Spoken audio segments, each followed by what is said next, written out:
momentos de Jesus na última Páscoa.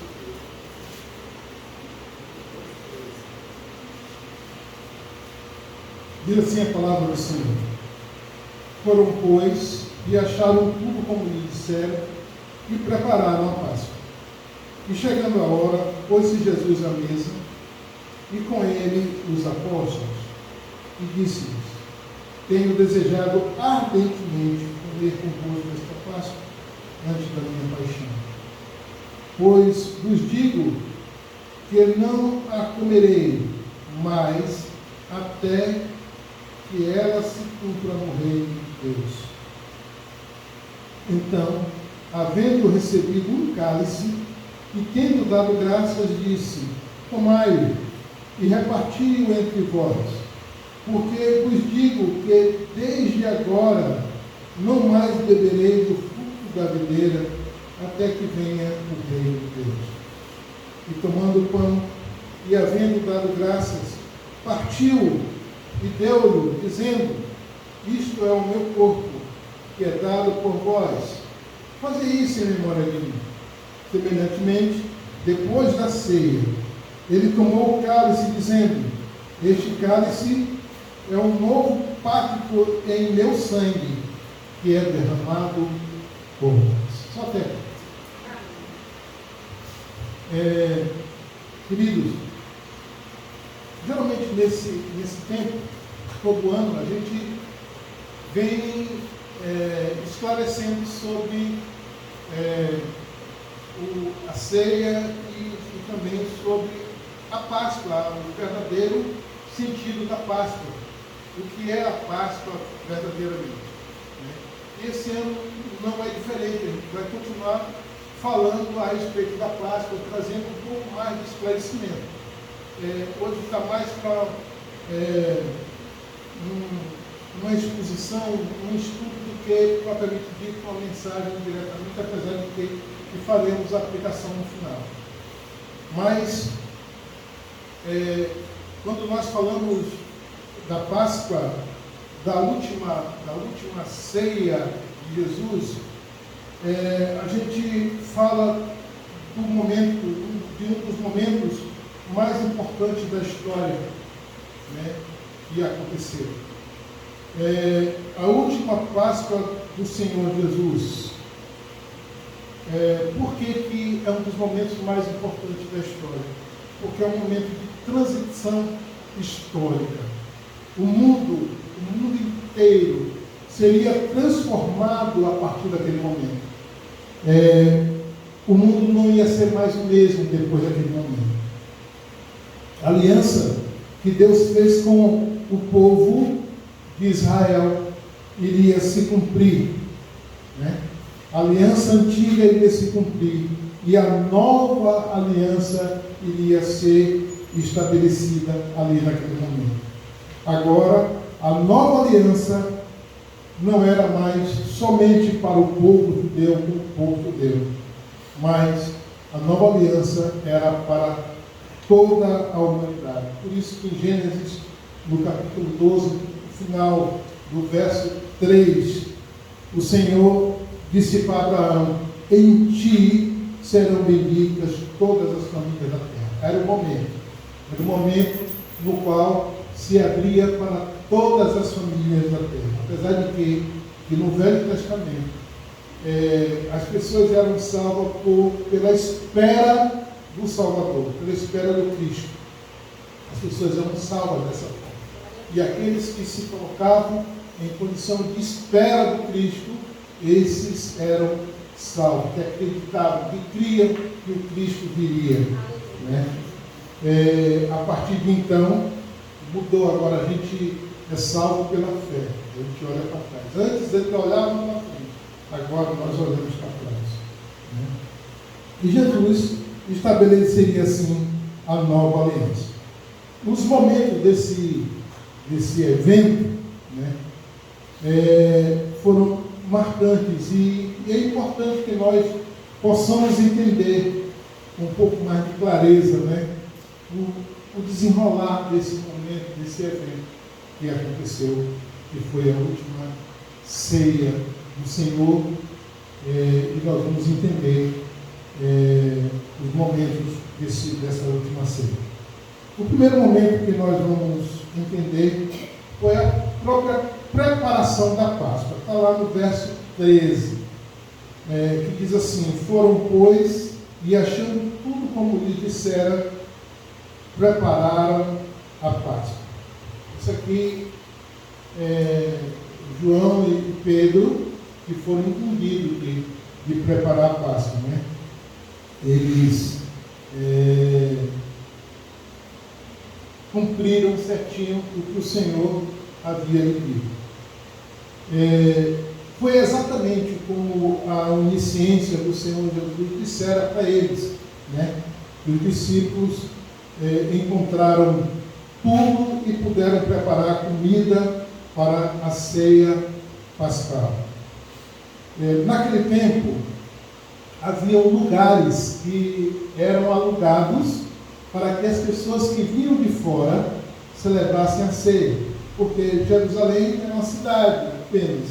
E nesse tempo, o tempo da Páscoa, era tudo das festas judaicas, né? Mas principalmente o tempo da Páscoa, vinham judeus de todas as regiões, vinham judeus de muito longe. Então, como é que eles preparariam a Páscoa? Como é que eles preparariam a comida? Como é que eles fariam isso?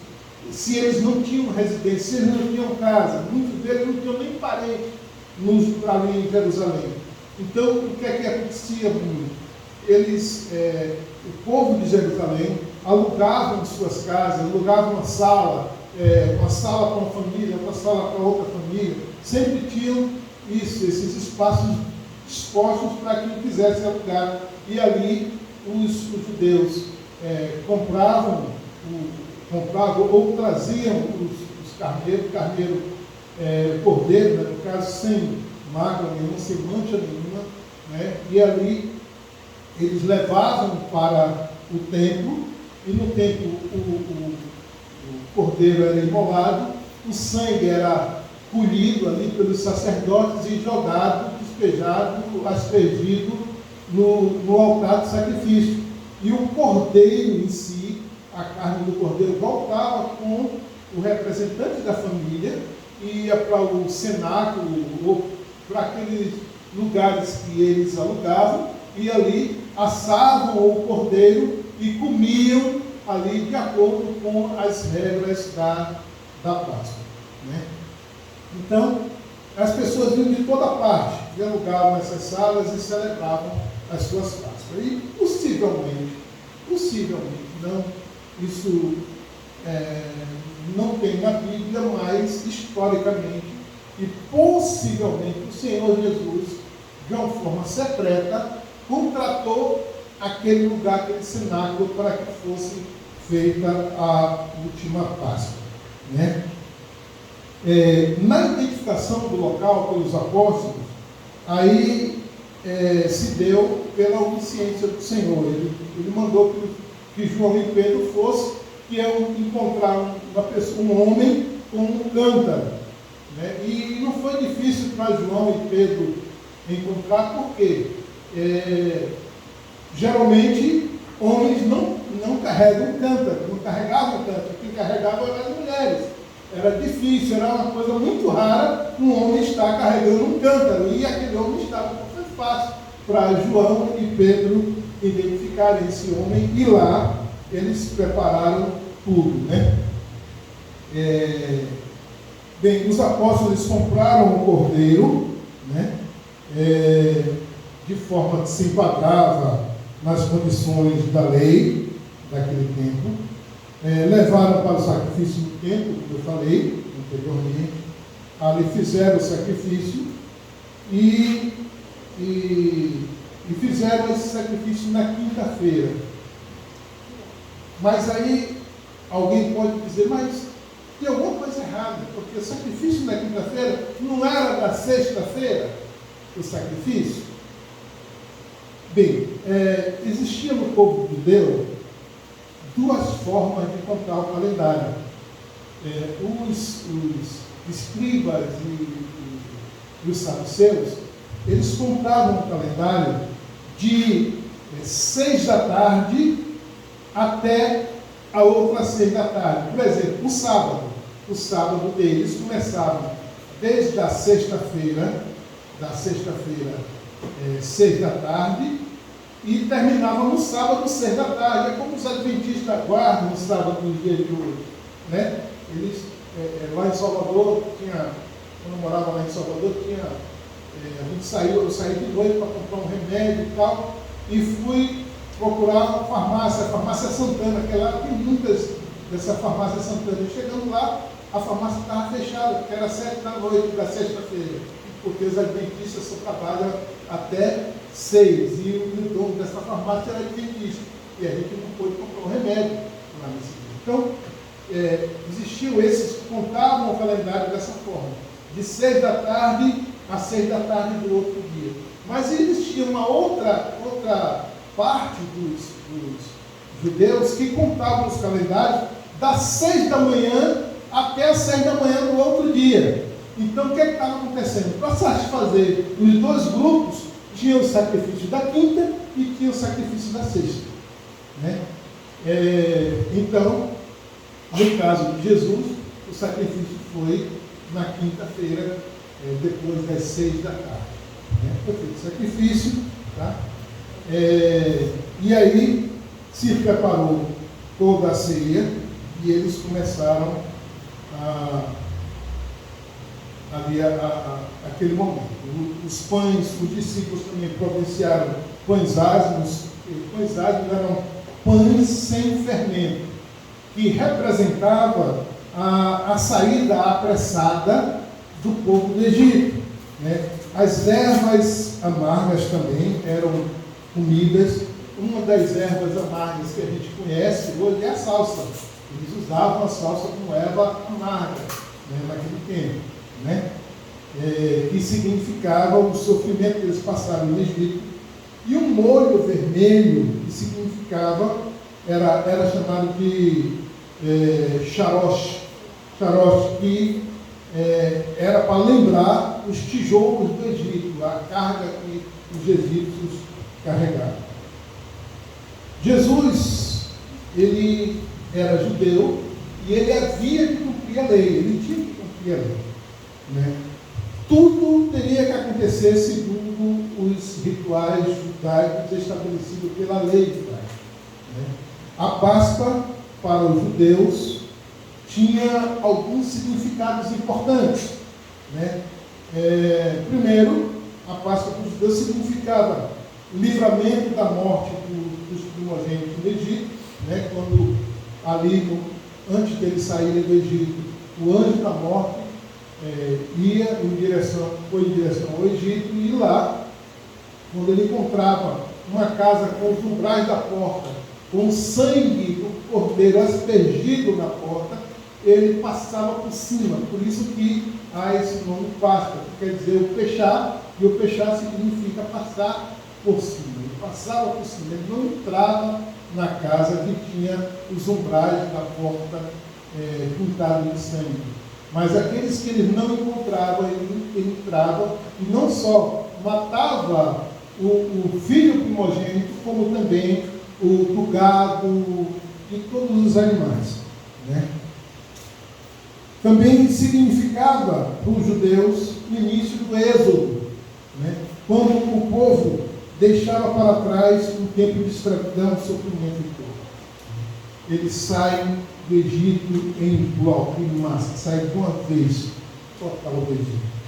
Também significava o início da caminhada em direção à terra prometida, a terra que emana leite e mel, a terra que foi dada para Abraão, Isaque e Jacó, e a terra que foi prometida aos filhos de Israel. Então, tudo isso foi a preparação para a Páscoa. O segundo momento foi o cumprimento da Páscoa em si, né? Que está dos versos 14 ao verso 18, que diz assim: e chegada a hora, pôs-se Jesus à mesa e com ele os apóstolos, e disse: tenho desejado ardentemente comer convosco esta Páscoa antes da minha paixão, pois vos digo que não comereis mais até que ela se cumpra no reino de Deus. Então, havendo recebido um cálice e tendo dado graças, disse: tomai-o e reparti-o entre vós, porque eu vos digo que desde agora e não mais beberei do fruto da videira até que venha o reino de Deus. Bem, além de cumprir a lei se cumpria em Jesus. Ali era o ponto culminante. Dali, a lei não passava. Não só a Páscoa, como também todos os rituais judaicos, como também todas as festas judaicas, tudo se cumpria ali. Dali, nada mais teria importância em termos de rituais judaicos, né? Então, a Páscoa, Jesus cumpriu a Páscoa porque a Páscoa se cumpria nele. A Páscoa, na verdade, é a promessa, né? A promessa é uma das promessas que direcionava a vinda de Jesus. E é por isso que Jesus falou que ardentemente ele desejava comer com eles aquela Páscoa antes da sua paixão, antes do seu sacrifício, antes do seu sofrimento.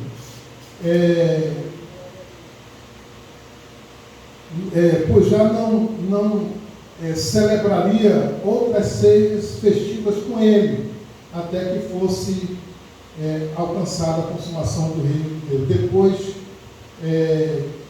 na volta de Jesus, nas bodas do Cordeiro, é isso que ele está falando. A seguir, Jesus ele proferiu a bênção sobre o cálice de vinho, que era bebido por todos os participantes da ceia, e deu a orientação que dividissem entre si. Como é que funcionava isso aqui? A ceia judaica, o vinho era servido em 4 cálices. Só que não era um cálice para cada um, era um cálice só, que todos bebiam no mesmo cálice. Todos bebiam. Então, eram, vamos dizer assim, 4 rodadas de cálices de vinho, né? E cada cálice tinha o seu momento para ser servido. E cada serviço de cálice tinha um ritual a ser feito. O primeiro cálice era servido no momento preliminar, que consiste numa bênção festiva, né? O anfitrião, o dono da casa, dava uma bênção festiva. E assim se tomavam o cálice juntamente com as porções de ervas amargas. O segundo cálice era servido, mas nesse momento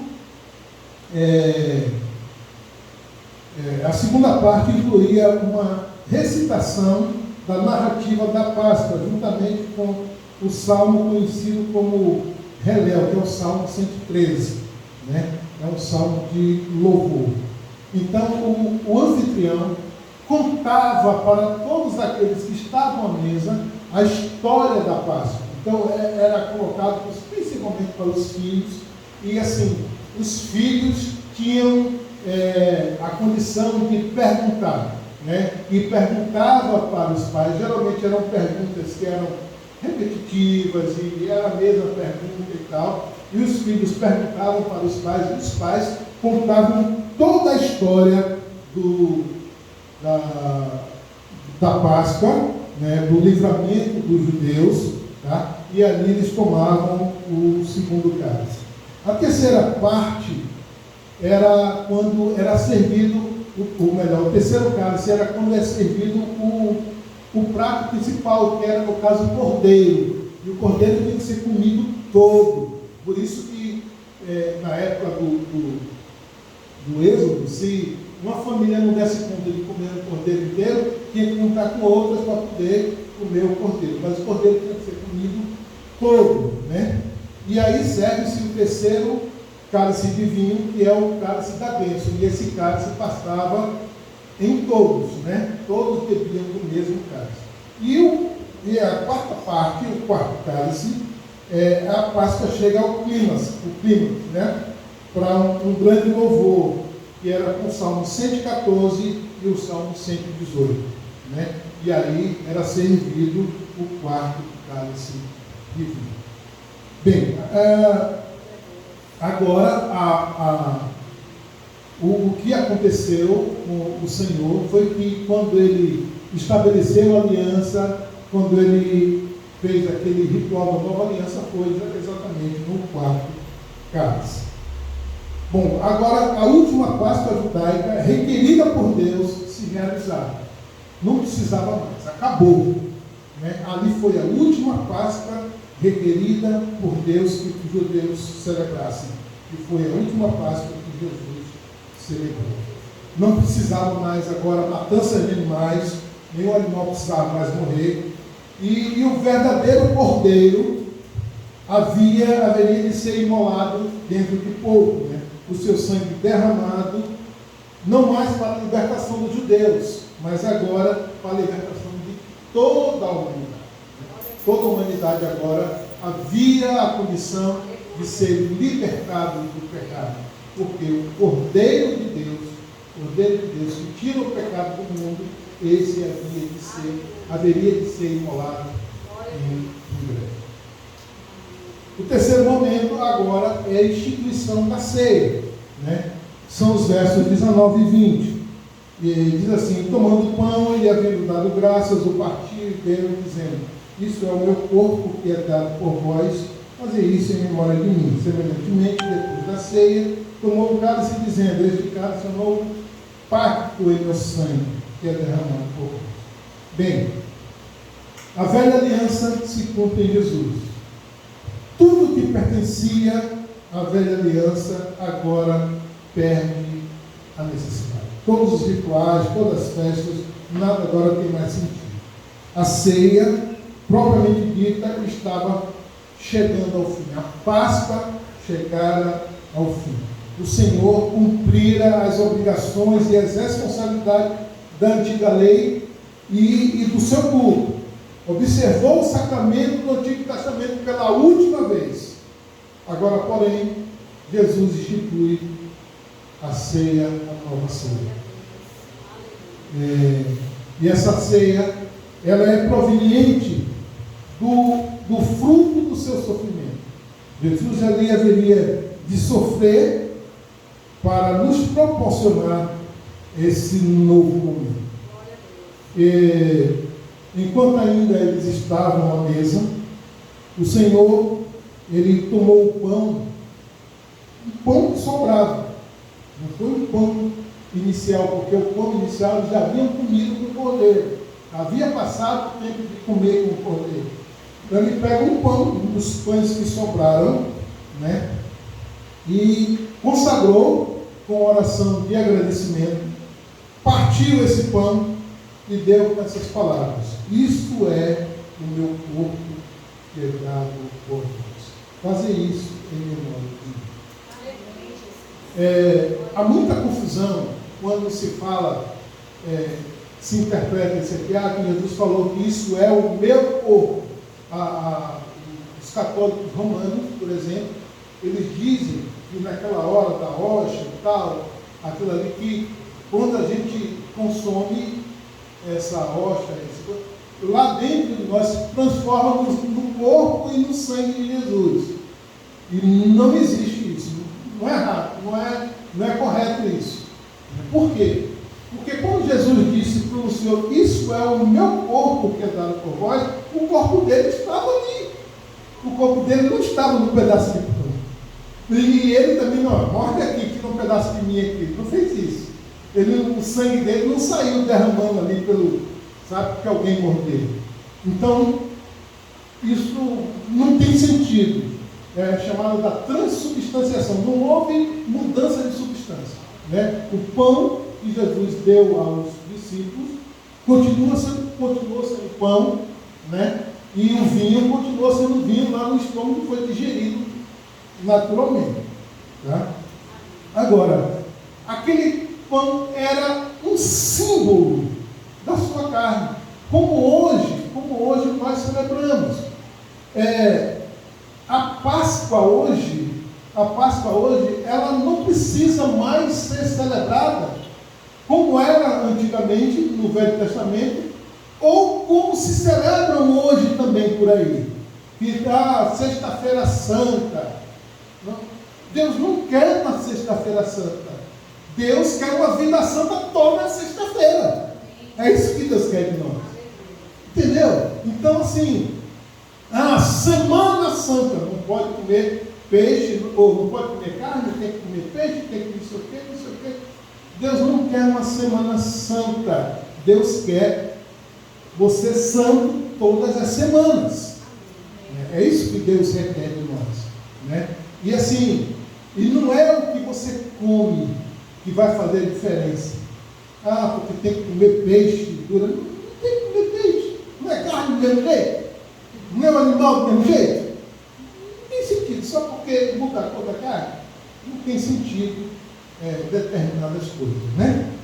Então, coisas, ideias da tradição. Né? Mas seguindo aqui, em seguida ele pegou o cálice, o quarto cálice, né? E ele disse que esse cálice é a aliança do Novo Testamento, do seu sangue, que será derramado por nós. O quarto cálice, por que o quarto cálice? Porque era o último. Os três primeiros já haviam passado, pertenceu à velha aliança, já foi cumprido, agora é o cálice, um novo cálice, e o cálice que vai continuar, que vai prevalecer. O Novo Testamento é estabelecido agora pelo sangue do Salvador. Ele removeu, a sua atitude, ele removeu a parede que separava o homem com Deus. Hoje, se nós quisermos ter um contato com Deus, a gente não precisa nada, só a gente aqui começar a orar e falar com Deus, Deus vai nos ouvir e vai nos responder. Né? Antigamente, nos tempos antigos, a gente havia o templo e havia o véu, que ali atrás do véu era o santo e o véu era uma coisinha assim, era bem grosso, era uma cortina de linho bem grossa, né?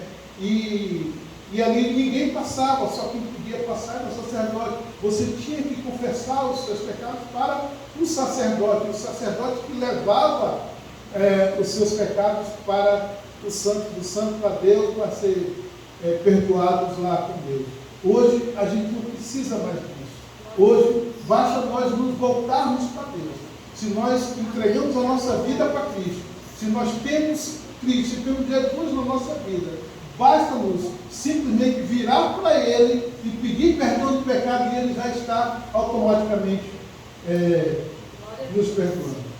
Pela manhã, na escola bíblica, teve uma discussão em torno da segurança da salvação.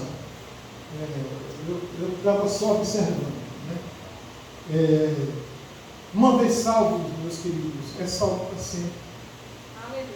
Ninguém perde a salvação. Ninguém perde a salvação. Se por um acaso a pessoa que veio para a igreja, aceitei Jesus, fui batizado, tal, não sei o quê, e se perde, é porque ele nunca foi salvo. Ele nunca foi salvo. Pode ter passado 50 anos na igreja. 50 anos na igreja, nunca foi salvo. Mas aquele que é salvo tem convicção, sabe, e aí eu estava ouvindo a irmã Loli falando ali, uma convicção, uma segurança, eu sou salva, meu Deus, que coisa maravilhosa. E é essa convicção, essa segurança que nós precisamos ter, porque o que foi feito na cruz, que foi feito ali, a nova aliança foi estabelecida. E se nós entregamos a nossa vida, o nosso coração para o Senhor Jesus, verdadeiramente, se nós servimos a Ele, se nós andamos nos caminhos dele, se nós que somos pecadores e nos arrependemos do nosso pecado e procuramos andar em santidade, não tem por que duvidar da nossa salvação.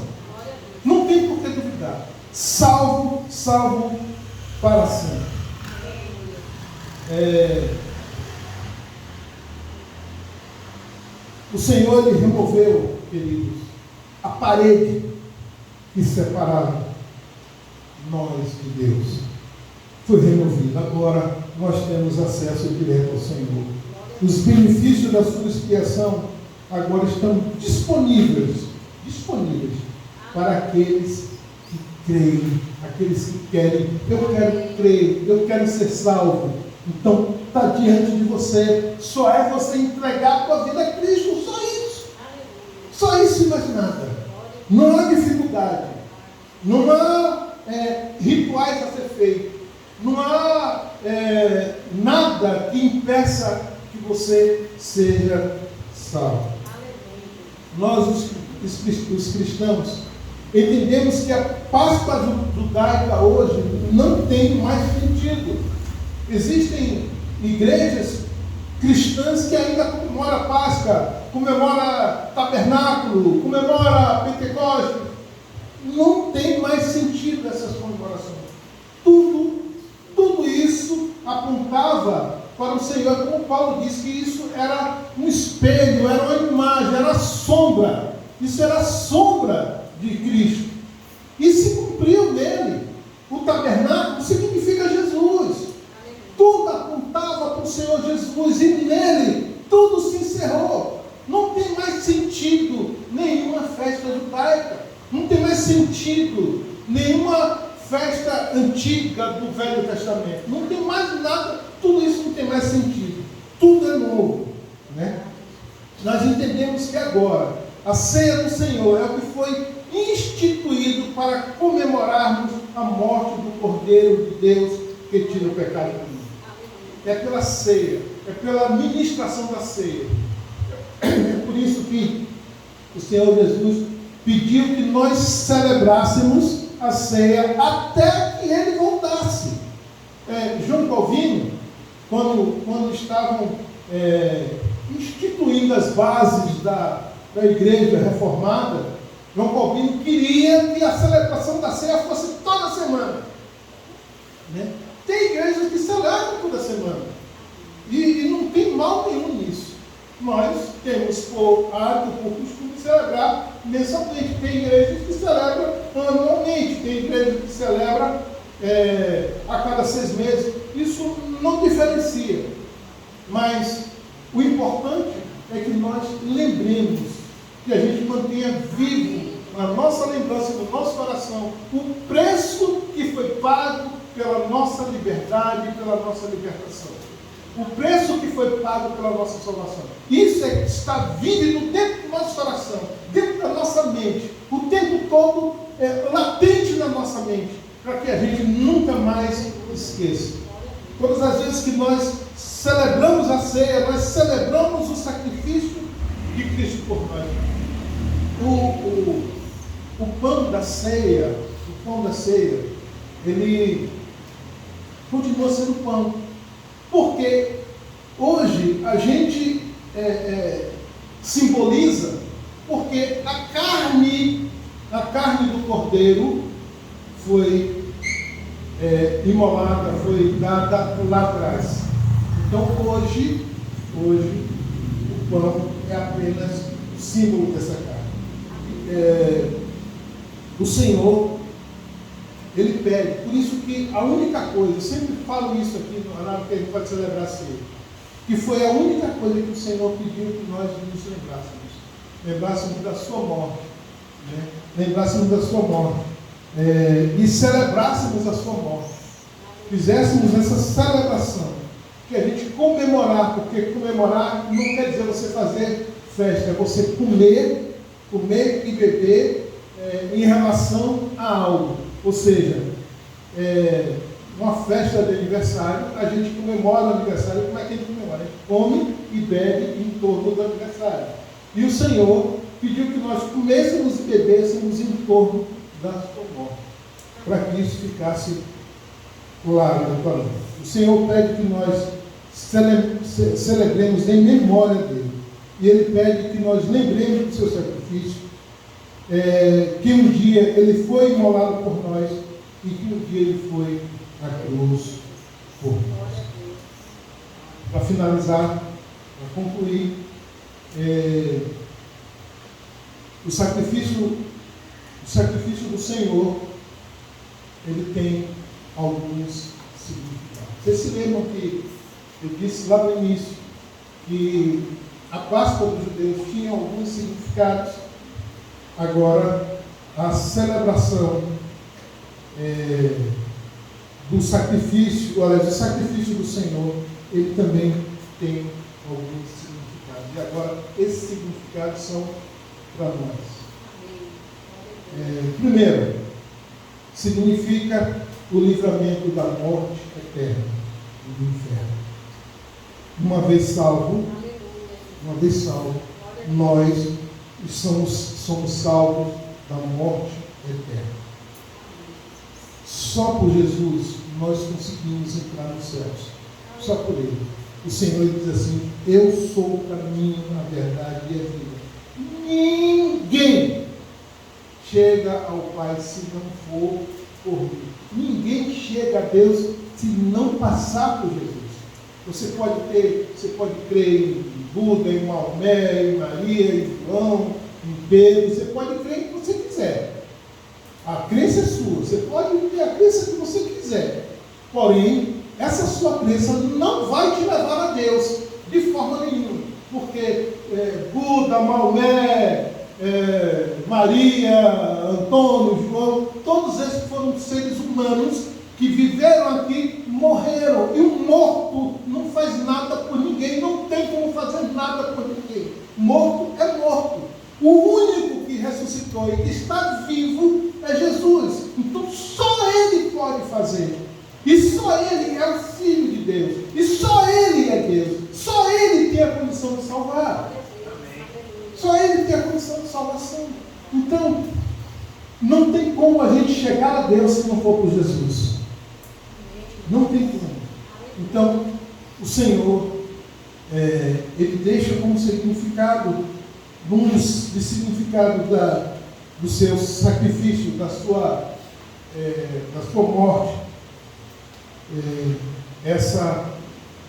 esse livramento da morte eterna para nós. Em João 11:25, o Senhor, Ele declarou: eu sou a ressurreição e a vida. Quem crê em mim, ainda que morra, viverá. Ainda que morra, viverá. O que Ele está dizendo? Que todos nós vamos passar pela morte física. Todos nós vamos passar pela morte física. Mas o ser humano não fica na primeira morte. O ser humano sem Cristo, ele vai experimentar a segunda morte, que é o afastamento total de Deus para sempre, eternamente, e eternamente viver na perdição do inferno. Então, a salvação é isso. A salvação é isso. E ele diz mais no verso 26: e todo aquele que vive e crê em mim, jamais morrerá. Se você crê, se você vive, mas você vive crendo em Cristo, verdadeiramente, e você entregou a sua vida para Ele, jamais morrerá. Agora nós temos um encontro marcado com o nosso Criador. Nós temos um encontro marcado. E não um encontro para tristeza, mas um encontro para alegria. Nós vamos estar cara a cara com o nosso Senhor. O sangue na cruz, Ele nos lavou, Ele nos remiu, Ele nos justificou diante de Deus. O segundo significado do sacrifício de Jesus na cruz, ali da nova aliança, é que a partir daquele momento o Senhor celebrou a primeira ceia da nova aliança. Ele fechou a velha aliança e abriu a nova aliança. Isso significa o início do nosso êxodo. Quando o homem deixa para trás um tempo de escravidão e de pecado. Os judeus, os filhos de Israel, quando saíram ali para o êxodo, quando iniciaram o êxodo, eles deixaram para trás um tempo de escravidão, de tudo e sofrimento. Nós, hoje, deixamos para trás um tempo de escravidão e de pecado. Estamos peregrinando neste mundo, mas não pertencemos mais a ele. O nosso mundo, o nosso local, a nossa pátria é lá nos céus. Nossa pátria é lá nos céus. Nós estamos aqui, nós somos estrangeiros. Por isso que nós somos, muitas das vezes, rejeitados. Por isso que nós somos perseguidos. Porque este lugar não é o nosso lugar. O nosso lugar está reservado. O Senhor Jesus já foi lá e já preparou o nosso lugar e está lá nos esperando lá no céu. Esse sim é o nosso lugar. E o terceiro significado é que significa o início da caminhada em direção à terra prometida. Os judeus, para eles foi prometido uma terra que manda leite e mel. Mas, para nós, a terra que é prometida, sabe qual é? O muro era construído de jaspe e a cidade era de ouro puro, semelhante a vidro límpido. Os fundamentos do muro da cidade estavam adornados de toda espécie de pedra preciosa. O primeiro fundamento era de jaspe, o segundo de safira, o terceiro de calcedônia, o quarto de esmeralda, o quinto de sardônica, o sexto de sardio, o sétimo de crisólito, o oitavo de berilo, o nono de topázio, o décimo de crisópaso. Não é crisóstomo, não, é crisópaso mesmo. Um décimo de jacinto, o duodécimo de ametista.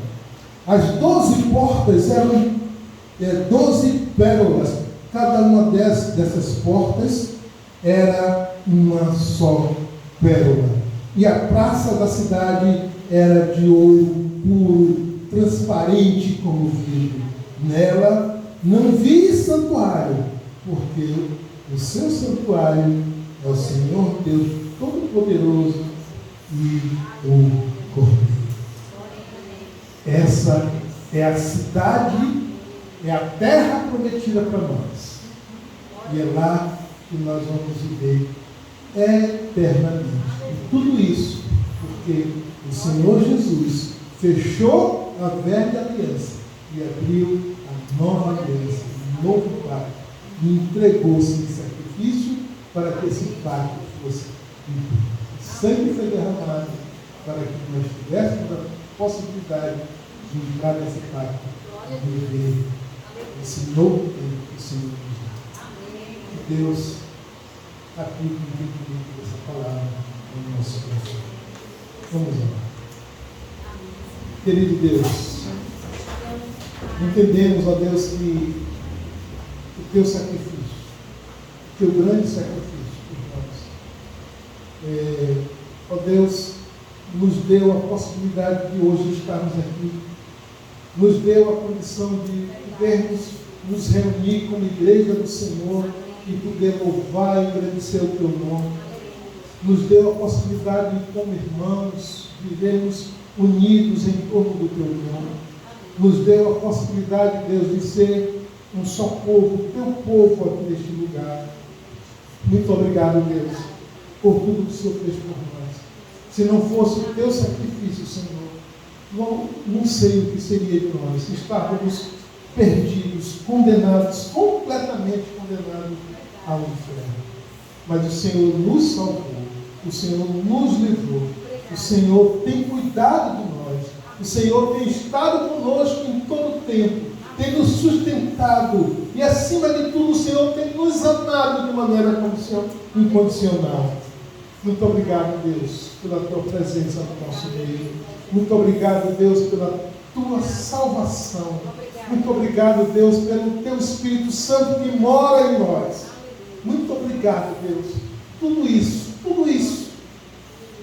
só podemos viver porque um dia o Senhor fez uma nova aliança. O Senhor se entregou para cumprir a aliança, porque só com sangue a aliança podia ser estabelecida.